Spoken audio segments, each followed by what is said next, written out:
Hello, good evening everyone. आज हम लोग प्रीपोजिशंस पे प्रैक्टिस स्टार्ट करेंगे, राइट? सो lecture 3 practice prepositions. Practice start करने से पहले हम लोग देखेंगे कि कुछ जो मैंने आपको बताया था लास्ट पॉइंट में कुछ एक्सेप्शंस रह गए थे, राइट?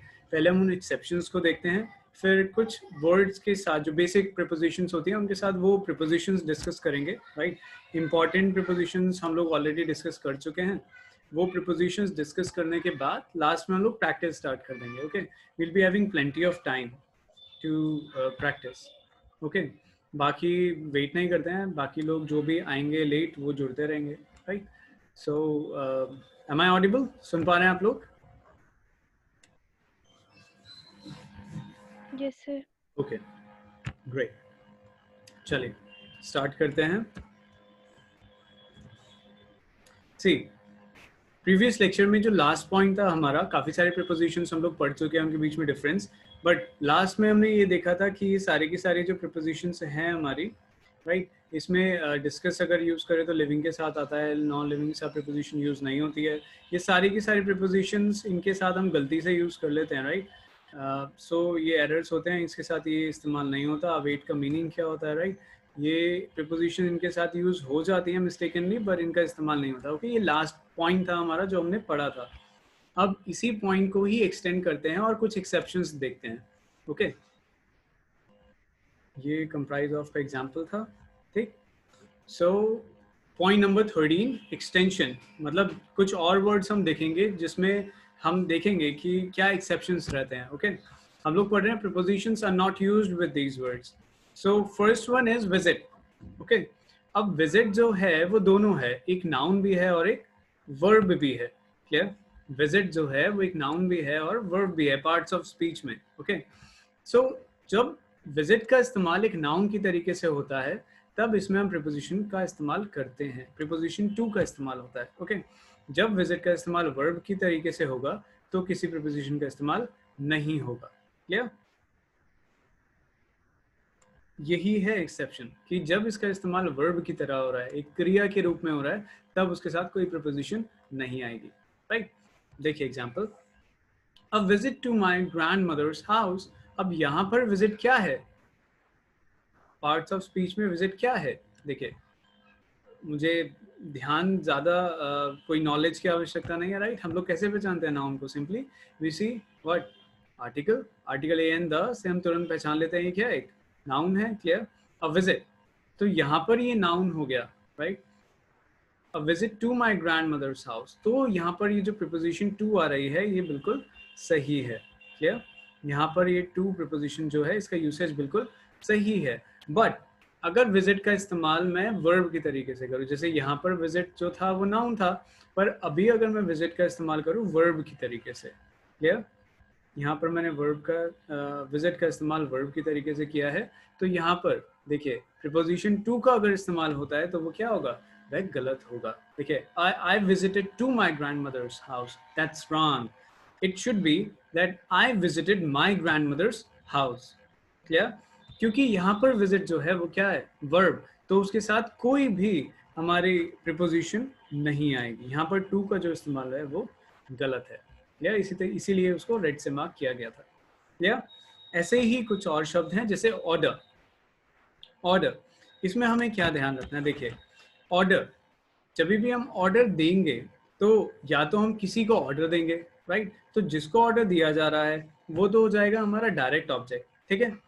और जिस चीज के लिए ऑर्डर किया जा रहा है, जैसे कॉफी के लिए ऑर्डर किया जा रहा है, चाय के लिए ऑर्डर किया जा रहा है, लंच के लिए ऑर्डर किया जा रहा है, वो हो जाएगा इनडायरेक्ट ऑब्जेक्ट, राइट? तो एक ही सेंटेंस के अंदर अगर ऑर्डर शब्द, ऑर्डर वर्ब का इस्तेमाल किया है, राइट, तो दो ऑब्जेक्ट्स होंगे हमारे, एक डायरेक्ट ऑब्जेक्ट और एक इनडायरेक्ट ऑब्जेक्ट। याद यह रखना है कि अगर डायरेक्ट ऑब्जेक्ट है तो उसके साथ कोई प्रीपोजिशन नहीं आएगी, इनडायरेक्ट ऑब्जेक्ट जो है उसके साथ प्रीपोजिशन आएगी। कैसे? एग्जांपल से समझते हैं।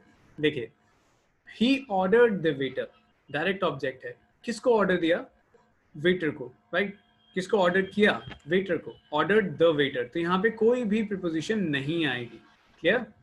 ही ऑर्डर्ड द वेटर, यहाँ पर कोई प्रिपोजिशन नहीं आएगी, जबकि यहाँ पर दो ऑब्जेक्ट हैं, पहला है वेटर और दूसरा है अ कप ऑफ कॉफी। पहला है वेटर और दूसरा है कप ऑफ कॉफी। क्लियर? तो जो पहला है हमारा ऑर्डर्ड द वेटर, राइट, तो पहले वाला जो है वो डायरेक्ट ऑब्जेक्ट है और इसके साथ हम किसी भी प्रिपोजिशन का इस्तेमाल नहीं करेंगे। जबकि जो इनडायरेक्ट ऑब्जेक्ट है मेरा, ऑर्डर किया किसका? अ कप ऑफ कॉफी। तो देखिए, इसका ही आंसर करने के लिए कि किस चीज का ऑर्डर किया है, हम प्रिपोजिशन का इस्तेमाल करते हैं for a cup of coffee. Clear? तो यहाँ पर फॉर प्रिपोजिशन का इस्तेमाल हो रहा है इनडायरेक्ट ऑब्जेक्ट के साथ। इसी तरीके से इनको हम अपोजिट तरीके से भी लिख सकते हैं, जिसमें ये कप ऑफ कॉफी मेरा डायरेक्ट ऑब्जेक्ट बन जाएगा। राइट? कैसे? देखिए, he ordered a cup of coffee. अब देखिए ये डायरेक्ट ऑब्जेक्ट बन गया कि उसने एक कप ऑफ कॉफी ऑर्डर किया। ओके, किसको ऑर्डर किया? To the waiter. राइट? अब इनडायरेक्ट ऑब्जेक्ट बन गया है मेरा वेटर। क्लियर? तो जब ये डायरेक्ट ऑब्जेक्ट बना, he ordered a cup of coffee, तो यहाँ पर मैंने किसी भी प्रिपोजिशन का इस्तेमाल नहीं किया। जबकि द वेटर अब यहाँ पर क्या हो गया?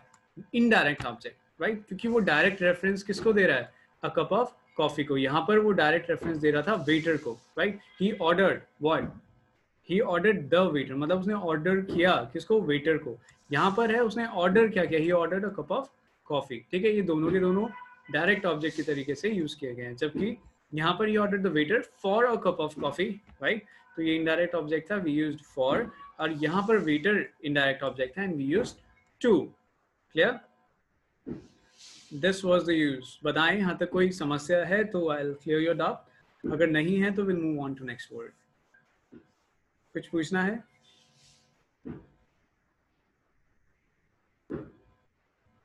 ओके, मैं कंसीडर करता हूँ आप लोग को कुछ नहीं पूछना है। Right? So I move on to next slide. Okay, so our next word is entrust. Next word is to entrust. Entrust का मतलब होता है किसी को कोई चीज सौंपना। राइट? एंट्रस्ट मीन्स किसी को कोई चीज सौंपना। राइट? इसमें भी सेम जैसे अभी हमने पढ़ा डायरेक्ट और इनडायरेक्ट ऑब्जेक्ट के केस में सेम होता है। डायरेक्ट ऑब्जेक्ट आता है, एक इनडायरेक्ट ऑब्जेक्ट आता है। तो देखिए, अगर डायरेक्ट ऑब्जेक्ट है जैसे मी, ही एंट्रस्टेड मी, तो यहाँ पर कोई भी प्रिपोजिशन का इस्तेमाल नहीं हो रहा है। राइट? जबकि जो दूसरा इनडायरेक्ट ऑब्जेक्ट है, जैसे उसने मुझे सौंपा, उसने मुझे सौंपा, इंटरेस्टेड मी। राइट? तो मी डायरेक्ट ऑब्जेक्ट हो गया, उसके साथ किसी प्रिपोजिशन का इस्तेमाल नहीं हुआ है। जबकि जो इसका इनडायरेक्ट ऑब्जेक्ट था वो क्या था? Project work. Clear? Indirect object था प्रोजेक्ट वर्क, तो प्रोजेक्ट वर्क के साथ यहाँ पर प्रिपोजिशन विद का इस्तेमाल हुआ है, interest with. Clear? Okay, so this was it. Right? ये एक्सेप्शंस थे, एक्सेप्शनल वर्ड्स। ओके, जिसमें आपने देखा प्रिपोजिशन का इस्तेमाल हो भी रहा है और नहीं भी हो रहा है। बस आपको यह ध्यान रखना है कि किस केस में हो रहा है, किस केस में नहीं हो रहा है। Very simple. राइट? तो चलिए, अब मैं आपको कुछ शब्द दूंगा। राइट? आपको गेस करने की कोशिश करनी है, क्योंकि ये काफ़ी बेसिक शब्द हैं जो आपसे पूछे जाएंगे। राइट? एग्जाम में भी, तो आपको नॉलेज होनी चाहिए। अगर है तो आप टाइप करके आंसर बताने की कोशिश करेंगे कि जो पर्टिकुलर वर्ड है, जैसे की है। राइट? समथिंग इज अ की, तो की के साथ क्या लगता है? की के साथ टू लगता है। समथिंग इज अ की टू समथिंग। राइट? मतलब यह इस चीज तक पहुंचने की चाबी है, जरिया है। राइट? तो की टू प्रिपोजिशन का इस्तेमाल होता है। राइट?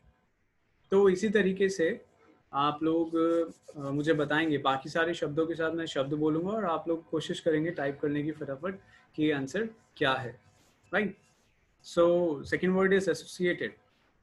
प्रिपोजिशन बतानी है आपको सिर्फ। ठीक है, ये बेसिक प्रिपोजिशंस हैं, इसको डिस्कस करने के बाद मूव ऑन टू और शी। राइट? बताएं जल्दी से, बताइए। एसोसिएटेड। ओके, नेहा जी, जी नेहा जी बिल्कुल सही। Associate, we associate with. Right? We associate with. Good, good Ashish. Next बताइए, ग्लैंस। ग्लैंस एक झलक देखने को बोलते हैं, glance. what preposition do we use with glance? Glance. Okay, great, done, well done. Glance at, devoid, devoid, kami, devoid.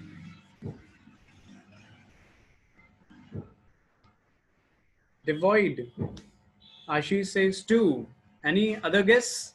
Devoid. Devoid का अर्थ क्या होता है? Devoid का अर्थ होता है कमी, right? Void. Void जानते हैं हम? Null, void, कमी. So devoid क्या preposition आती है? नहीं पता? देखिए devoid के साथ आता है off. Off. Devoid के साथ off आता है आशीष, to नहीं आता. Next बताएं. Deprive. Deprive. बताएं. Deprive.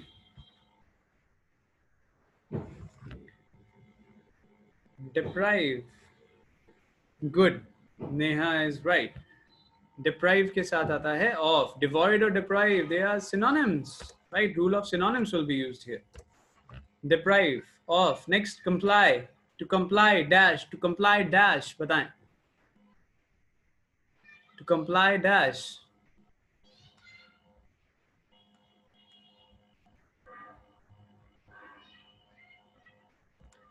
To comply. Comply. You don't know the meaning of comply?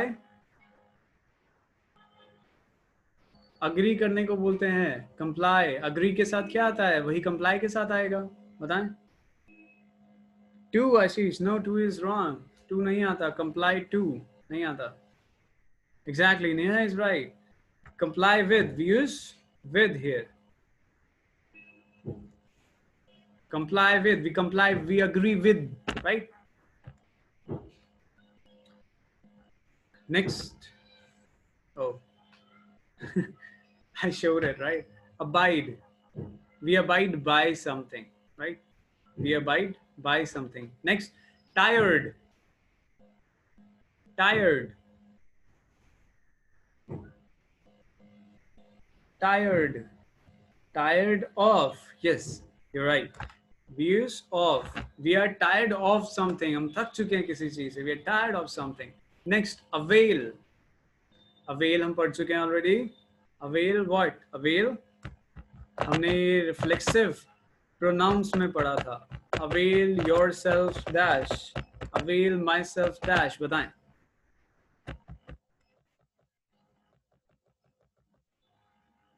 Good, good. अरे ये ऑफ. टायर्ड का आंसर है या अवेल का है? ऑफ. चलिए अब तो आप समझ ही गए होंगे अवेल के साथ क्या आएगा. We always avail of an opportunity. Avail yourself of this opportunity. सुना नहीं आपने? ये तो हम पढ़ चुके हैं. अवेल पढ़ा था हमने, इंट्रोड्यूस पढ़ा था हमने, क्योंकि ये अपने साथ रिफ्लेक्सिव प्रोनाउंस होते हैं. चलिए बताएं. नेक्स्ट बताइए. इंट्रोड्यूस. इंट्रोड्यूस अपने साथ क्या लेता है? इंट्रोड्यूस.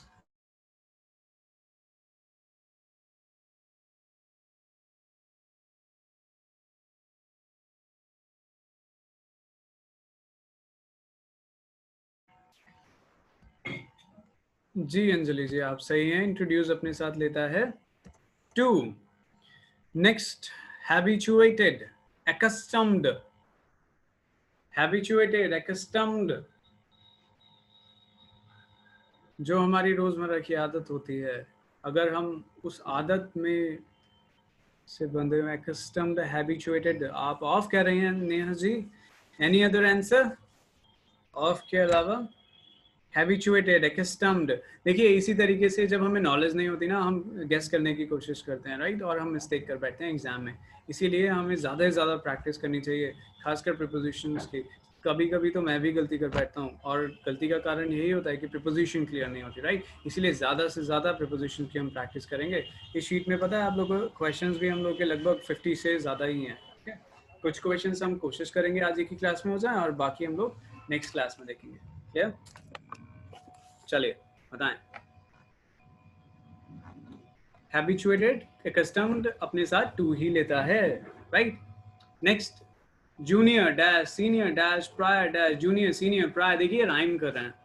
ओके, मीनिंग अपोजिट है, मीनिंग सेम नहीं है, फिर भी ये क्या कर रहे हैं? राइम कर रहे हैं. तो ये अपने साथ एक ही प्रीपोजिशन लेंगे. बताएं कौन सी प्रीपोजिशन आएगी? जी अंजलि जी, बिल्कुल सही. It will take to.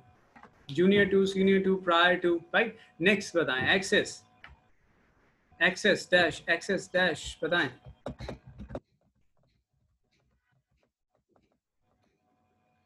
Access with, no. Access to, same. बताइए स्माइल, स्माइल कौन सी प्रपोजिशन लेता है अपने साथ?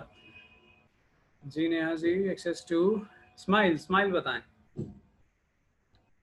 You smile dash, you smile dash someone, you smile dash someone. बताएं। You smile dash someone. बताएं। You smile dash someone. Anjali says smile at someone. Okay. Any other answer? That's right. We smile at someone. पर एक और answer हो सकता है, बताएं। Smile at someone or smile on someone. Very good. Smile at someone or we smile on someone. But what is the difference? हम लोग कब यूज करने वाले हैं वी स्माइल एट समवन और कब यूज करने वाले हैं वी स्माइल ऑन समवन? कोई बता सकता है तो प्लीज बताएं। आप ऑडियो का भी यूज कर सकते हैं। किसी को आइडिया है? Anyone, any idea? इनमें डिफरेंस क्या होता है? We smile at someone, we smile on someone, what is the difference? Any idea? आप अगर बताना चाहें तो, अगर आप जानते हैं तो आप ऑडियो का इस्तेमाल कर सकते हैं। नो? सर एट मतलब जब हम किसी के सामने हंसते हैं, और ऑन जब किसी की बात पे या कोई बात पे हंसेंगे तो उसे ऑन सम नहीं नहीं नहीं नहीं। स्माइल, स्माइल का मतलब मुस्कुराना होता है ना? अब इन दोनों में से जो एक शब्द, एक हमारे फ्रेजल वर्ब है, जैसे स्माइल एट या स्माइल ऑन, इन दोनों में से एक का अर्थ है मुस्कुराना। एक होता है किसी को देख के हम मुस्कुराते हैं, है ना? जबकि एक स्माइल का अर्थ होता है कि आप उसका मजाक उड़ा रहे हैं, राइट? तो अब इन दोनों में से कौन सा होता है मजाक वाला? देखिए, जो स्माइल एट है, स्माइल एट, इसका अर्थ होता है मॉक और जेयर। इसका मतलब होता है किसी का मजाक उड़ाना। बोलते हैं ना उसके पीठ पीछे हंसना, राइट? या मजाक उड़ाने के सेंस में जब उस पर हंसा जाता है तो वो बोलते हैं smile at, we are smiling at them behind their backs. Okay. जबकि जो स्माइल ऑन होता है, स्माइल ऑन, स्माइल ऑन का अर्थ होता है मुस्कुराना। जब आप मुस्कुराकर किसी को एनकरेज करते हो, उसको प्रेज करते हो, राइट? कि आप बहुत अच्छा कर रहे हो, या आप सही कर रहे हो, या आप सही जा रहे हो, राइट? तो वो एनकरेजमेंट वाली जो स्माइल होती है, उसके लिए हम प्रीपोजिशन ऑन का इस्तेमाल करते हैं, स्माइल ऑन, राइट? जबकि अगर हम मजाक उड़ा रहे हैं किसी का, देन वी से smiling at someone. Okay, clear? Encouragement वाली जो स्माइल होती है, मुस्कुराना जिसका अर्थ होता है, उसको हम बोलते हैं स्माइल ऑन। जबकि मजाक उड़ाने के लिए will be using at. Clear? चलिए नेक्स्ट, पार्ट। ये भी हम लोग पढ़ चुके हैं। पार्ट काफी बार पढ़ा है एंड आई एम श्योर आप लोग को पता होगा, याद भी होगा। पार्ट के साथ भी दो प्रीपोजिशन का इस्तेमाल होता है, बताएं कौन कौन सी? Part, Neha ji, part of, नहीं नहीं, ये वर्ब है पार्ट, ये वर्ब है part. Something is a part of something, that is different thing. ये पार्ट का अर्थ है जुदा होना, अलग होना, राइट? बताएं। पार्ट, पार्टिंग समझते हो ना? पार्ट कर दिया मतलब अलग कर दिया, दूर कर दिया, that's part is this. Clear? बताएं। Exactly, we use from. एक और प्रपोजिशन होती है इसी के साथ इस्तेमाल, क्या होती है प्रपोजिशन? We use from. हम ऑफ का इस्तेमाल नहीं करते। फ्रॉम, फ्रॉम के अलावा हम किसका इस्तेमाल करते हैं, बताएं? नहीं यार, मैं बताऊं? देखिए, हम फ्रॉम और विद का इस्तेमाल करते हैं। अब what is the difference? What is the difference? Part from कब यूज होता है, पार्ट विद कब यूज होता है, ये हम शायद डिस्कस कर चुके हैं ऑलरेडी। पार्ट कहाँ किया था, किसके साथ किया? आई थिंक नाउन में किया होगा।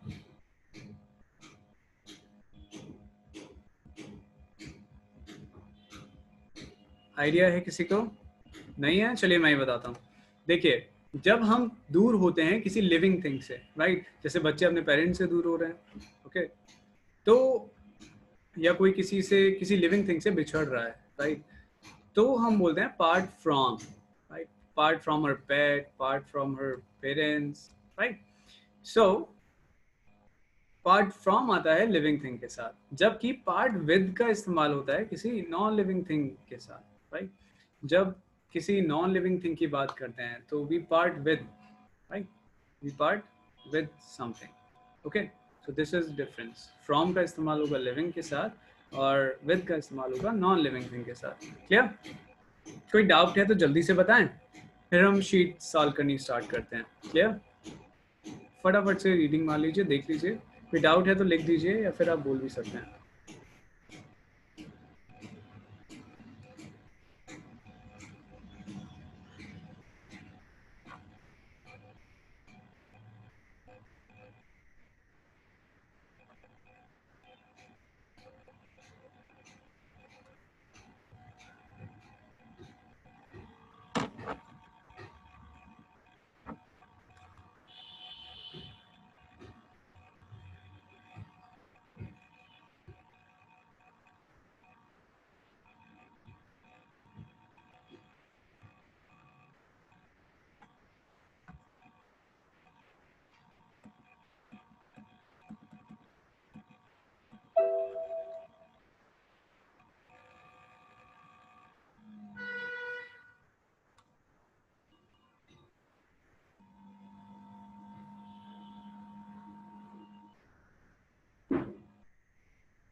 Please wait a moment. मैं आपके लिए प्रैक्टिस शीट खोलने की कोशिश कर रहा हूँ।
ओके, आप लोग अपनी स्क्रीन पर क्वेश्चंस देख पा रहे होंगे, देख पा रहे हैं?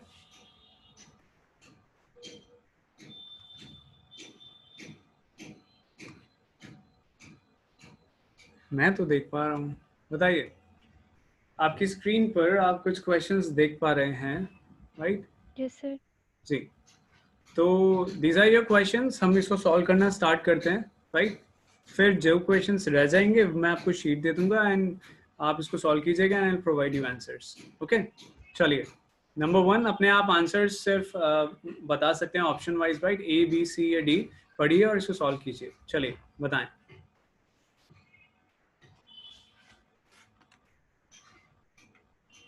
Number 1, he was astonished dash the sad news. What is your choice? बताएं। Okay, Neha ji says at. और बाकी लोग?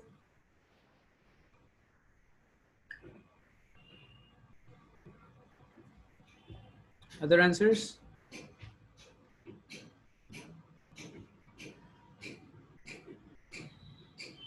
Okay, good, right. At is the correct answer. Next, he is confident dash his success of or about words.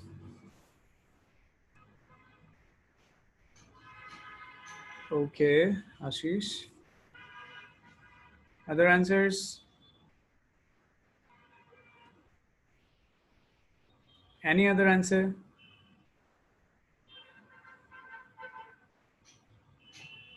आप लोग option भी mark कर सीधा A B C या डी भी लिख सकते हैं, right?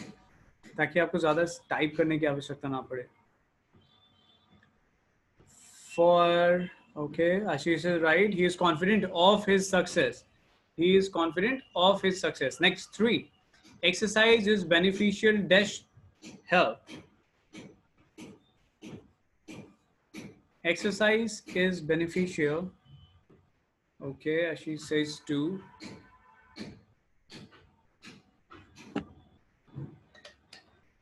Beneficial for health. Okay. दो ऑप्शन अभी भी बाकी हैं. Now you want to use them? चलिए. Beneficial takes 2. Beneficial takes 2. Exercise is beneficial to health. Next. Next, my wife always grumbles dash her bad luck. Grumble dash her bad luck. In, over, at, upon.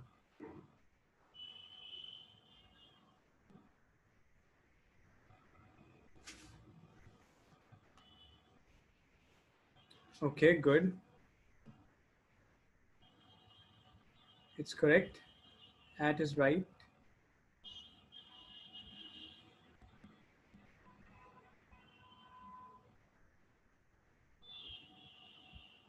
At is right. Next, we travel dash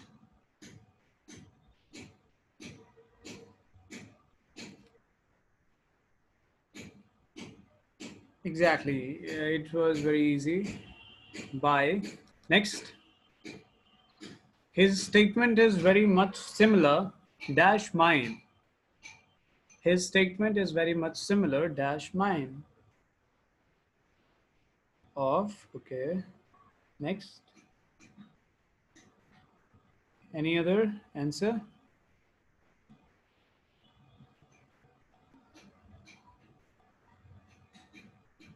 Similar अपने साथ क्या preposition लेता है? Good, Ashish. It's to. Something is similar to other thing, right? Okay. Next देखते हैं.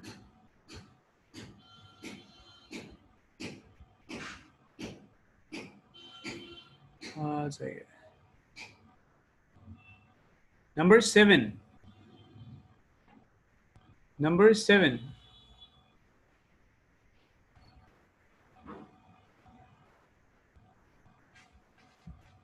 Number 7.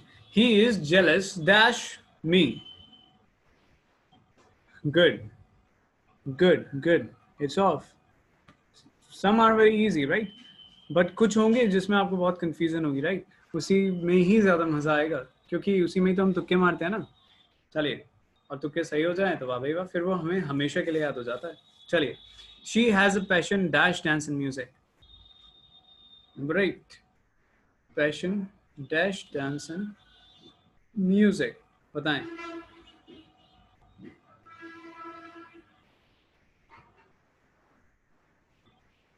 Number 8.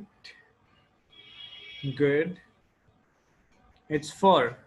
Someone has a passion for dance and music. Next, he came dash me in the market.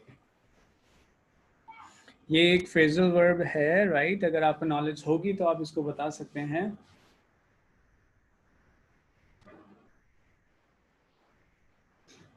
Come into. Are you sure, Ashish?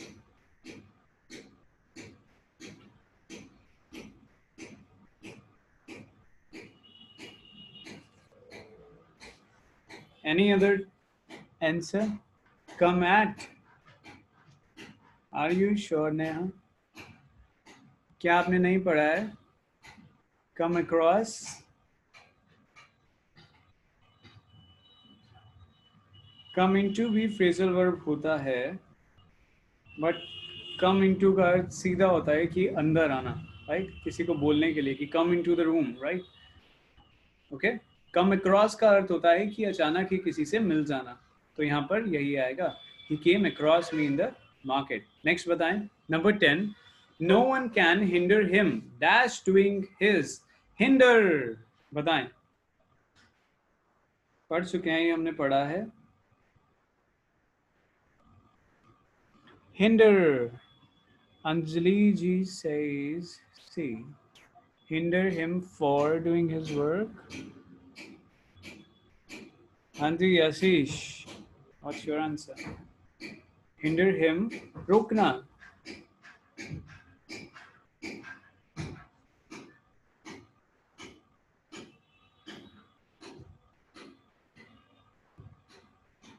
Good, it's from, hinder from, रोकना, बचाना, we use from. Next, 11th, good sleep is necessary dash good health, easy.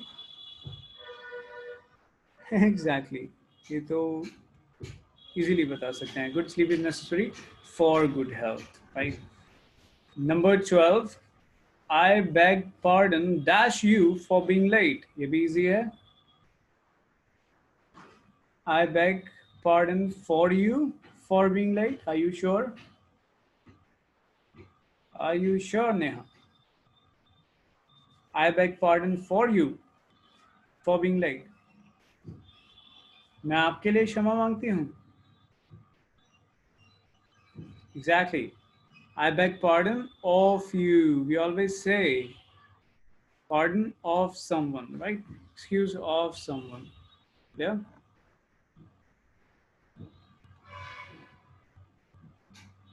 Next questions देखते हैं। बताइए 13 और 14 बता दीजिए, फिर मैं और नीचे करता हूँ। 13. Only the blood-stained road was a witness dash his assassination. 13. Witness of. Okay. Only the blood-stained road was a witness dash his assassination.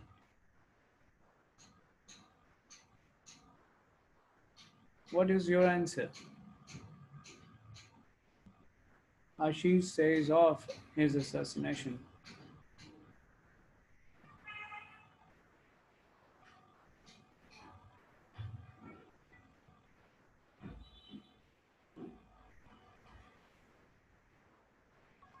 Okay. Ashish, you changed your answer. Okay, good. It should be 2, right? It should be 2. Witness to his assassination, right? Witness to something. It is used as an object. Therefore, we are using here to. Next, I continue to smile dash his threats. कोई धमकी दे रहा है तो आप क्या करेंगे? Continue to smile on or smile at. Upon और over तो नहीं लगा सकते, लगाएंगे क्या?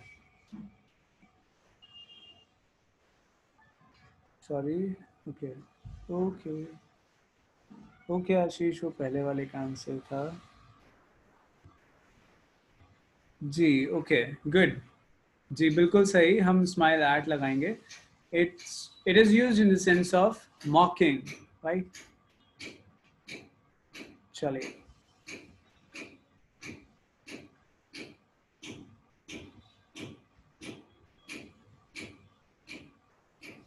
Fifteenth,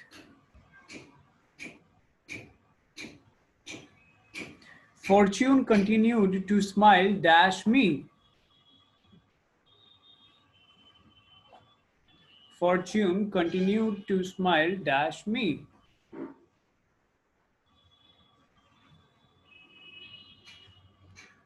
Neha ji says on, Ashish says at. Fortune मतलब समझते हैं आप? Fortune.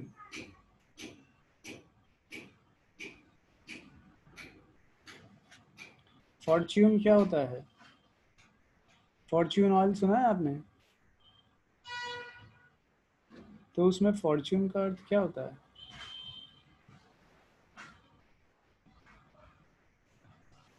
नसीब समझते हैं आप लोग? फॉर्च्यून होता है नसीब, भाग्य। जी, किस्मत, बिल्कुल सही नेहा जी। तो ये जो भाग्य है ये आप पर क्या करेगा? ये हंसेगा या आपको एनकरेज करेगा? कंटिन्यूड, ये आपका अपना परसेप्शन भी हो सकता है, राइट? पर इसको हम जनरली पॉजिटिव सेंस में लेंगे क्योंकि फॉर्च्यून एक पॉजिटिव वर्ड के रूप में लिया जाएगा, राइट? तो स्माइल एट नहीं यूज करेंगे, हम क्या यूज करेंगे? Smile on. It continue to smile on me, मतलब मेरा अच्छा समय जो था वो बना रहा, राइट? नेक्स्ट देखिए, Pakistan is supplying arms dash the terrorists. बताएं, Pakistan is supplying arms dash the terrorist. जल्दी से, we have got last 1 minute, 20 तक कर दीजिए। जी बिल्कुल सही, Pakistan supplying arms to the terrorist. Next बताएं प्लीज, आप लोग अपनी अटेंडेंस दे दीजिएगा, राइट? ये सेम शीट मैं आप लोग को भेज दूंगा, ओके? पर मेरी करवाने से पहले आप इसको एक बार खुद अटेम्प्ट करेंगे, okay? I will see you in the next lecture, right? Good night, और एग्जाम के लिए तैयारी ज़रूर कर लीजिएगा, ओके?